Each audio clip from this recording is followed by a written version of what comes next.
Alright, so ano ang pangalan ni Ma'am? Leticia Baker. Si Ma'am Leticia Baker. Si Ma'am Leticia Baker from anong country kayo, Ma'am? Sa US, sa North Carolina. North Carolina, USA. So, ano po yung nagdala sa inyo dito sa aming clinic, sa aming Tagaytay? Ano po yung masakit sa inyo? Itong right shoulder po. Nagkaroon ng frozen shoulder. Taas? Okay, Naitataas. matataas naman, no? Matagal na itong may frozen shoulder. 2023. Okay, meron lang siyang limited motion ang kanyang balikat. Lalo sa scapula niya kapag nilaganto natin, yan, no? Sa part na to, tsaka po dito sa likod. Tapos very stiff yung kanyang deltoid muscle. Ako.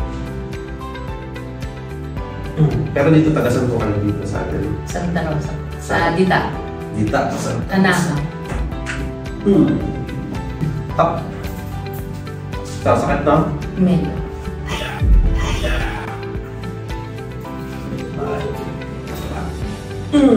Tingnan natin ang inyong neck.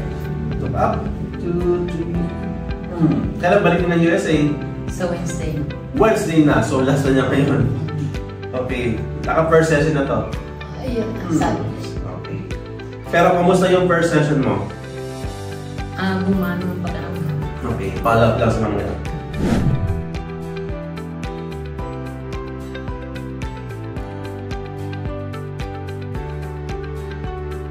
How is it now, Ma'am? It's more comfortable. Okay. It's fine. Still light na. Hindi na siya light. Okay.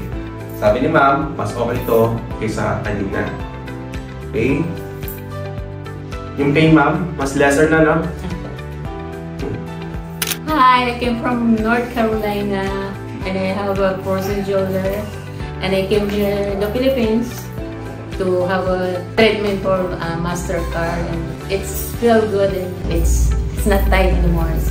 The pain is gone. Kung sino yung may mga problema dyan sa shoulder, pwede kayong pumunta dito kay MasterCard to experience it. Malaking ginawa. Thank you.